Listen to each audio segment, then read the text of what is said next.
소래대학부 공동체 총명원셀 황주은 자매입니다.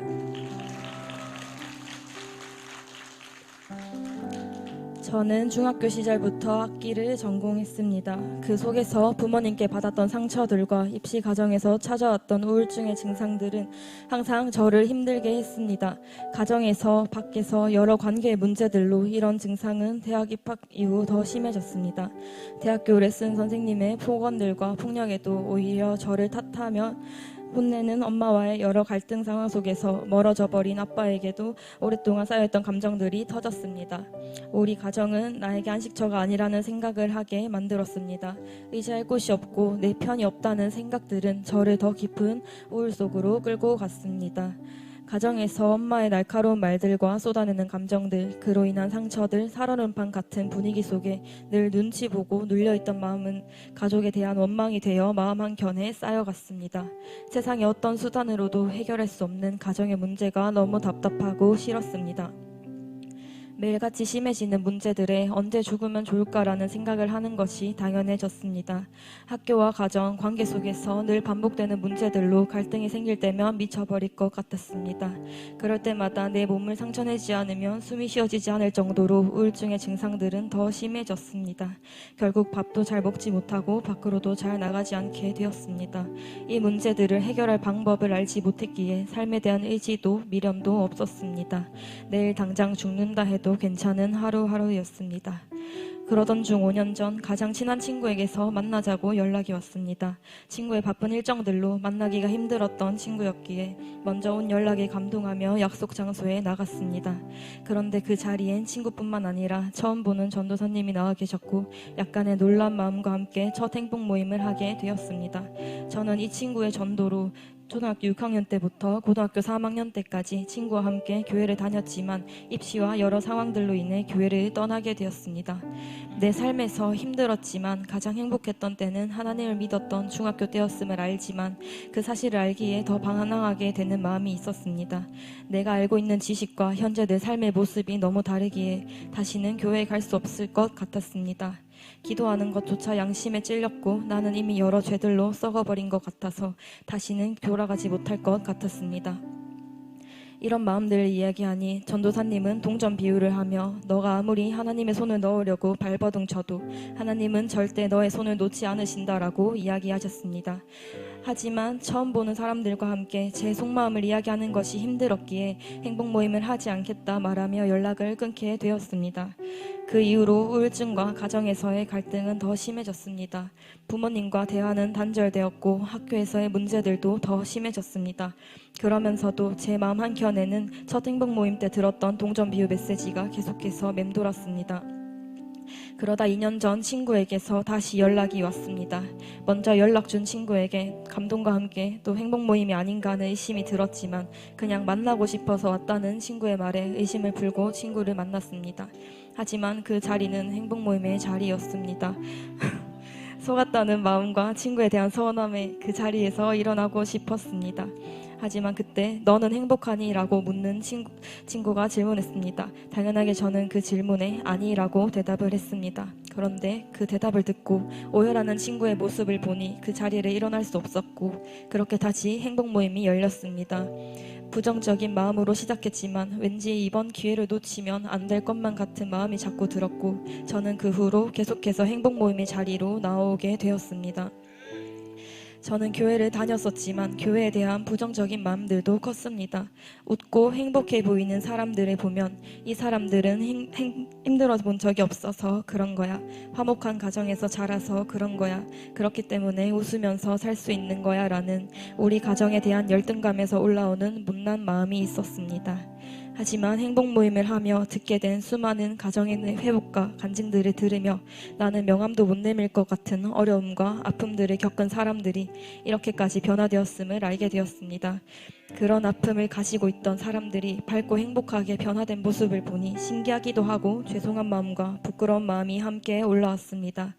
그렇게 행복 모임은 이어졌고 교회에 나오게 되었습니다. 우리 교회를 나오면서 이전에 당연했던 우울증들은 점차 회복되어졌고 어느 순간 힘들었던 내 모습들이 기억조차 나지 않을 정도로 하루하루 행복한 날들을 보내고 있음을 깨달았습니다. 하지만 여전히 가정에서의 문제들은 그대로였습니다. 아빠와의 관계는 조금 회복되었지만 엄마와의 갈등은 더 심해졌고 1년 넘게 대화조차 하지 않는 상황이 이어졌습니다. 그런 상황 속에서도 예배 자리를 지키고 하나님이 주시는 말씀의 자리들을 사수했습니다. 그러던 중 아빠의 행복 모임이 열리게 되었고 행복 모임 이후 우리 교회 예배도 같이 나오게 되었습니다. 그렇게 계속해서 예배로, 기도로, 말씀으로 나아가니 가치관이 달라졌고 세상과 사람을 보는 시선과 또 문제를 대하는 태도도 달라졌습니다. 사람을 보는 시선이 변화되니 주변 친구들 또한 영혼으로 바라보게 되었습니다. 내가 경험한 삶의 변화와 행복, 또 복음의 능력을 전하고 싶어졌습니다. 그렇게 기도하던 중 가장 친한 대학교 친구의 행복 모임이 열리게 되었습니다. 한 번만 가겠다 말하며 시작했던 행복 모임은 계속해서 이어졌고 친구는 예수님을 영접하고 행복 모임은 끝까지 잘 마무리하게 되었습니다.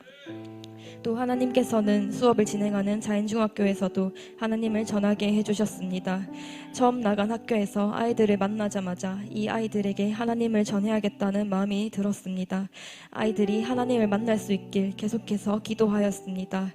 그러자 하나님은 상황을 열어주시고 아이들의 마음을 열어주셔서 청소년 전도 소그룹 해피스쿨이 열리는 응답을 주셨습니다. 해피스쿨을 통해 아이들은 예수님을 영접하여 하나님의 자녀가 되었습니다. 먼 거리지만 상황과 환경을 열어주셔서 초청 예배의 자리까지 나올 수 있는 은혜를 더해주셨습니다. 하나님께서는 갈등 속에서도 저를 변화시켜 주셨습니다. 가정의 갈등 속에서 하고 싶은 부정적인 말들과 내 감정들을 누르게 하셨습니다. 또한 이 모든 상황 속에서 가해자가 없이 우리 가족 모두 피해자라는 사실을 깨닫게 하셨습니다. 엄마의 마음에 눌린 마음들과 상처들도 바라보게 하셨습니다. 그렇게 깨닫고 바라보니 미움보단 사랑이 되었고 우리 가정을 사랑하지 못하게 만들고 행복하지 못하게 만드는 악한 마음들을 대적하며 나아가야 함을 깨닫게 하셨습니다. 또한 나의 미숙함으로 쌓아온 기도들과 응답들을 그르치지 말아야겠다 다짐하게 되었습니다. 올라오는 감정들과 말들을 누르기가 쉽지만은 않았지만 그럴 때마다 순간순간 하나님께 제 마음을 붙들어 달라고 이 상황을 잘 넘어가게 해달라고 기도했습니다.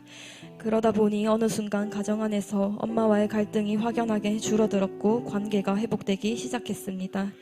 이번 상반기에는 기도응답으로 엄마의 행복 모임도 열리게 되었습니다. 또 저의 변화된 모습이 신기하고 감사하다 말하며 엄마도 초청축제 예배를 시작으로 성탄 예배, 야외 예배 등 교회와 함께하기 시작했습니다. 무교였던 엄마는 행복 모임에서 예수님을 영접하고 하나님의 자녀가 되었습니다. 요즘은 저에게 먼저 교회와 셀 가족들에게 대해 긍정적인 이야기도 하며 마음을 내고 있습니다. 대화와 웃음이 없던 우리 가정에서도 대화와 웃음이 회복되고 있습니다. 할렐루야, 하나님께서 하셨습니다. 이 모든 것이 내가 잘해서가 아닌 하나님께서 주신 응답임을 말씀의 은혜와 순종의 유익임을 고백하며 또 감사하며 다시 한번 돌아봅니다. 엄마의 행복 모임, 우리 가정의 복음화도 반드시 응답받고 열매 맺을 줄을 믿습니다. 가정 안에서 건강한 부부의 모습을 잘 보지 못했기에 사랑하는 것이 어떤 것인지, 화목한 가정은 어떻게 만드는 것인지 알 수 없었습니다.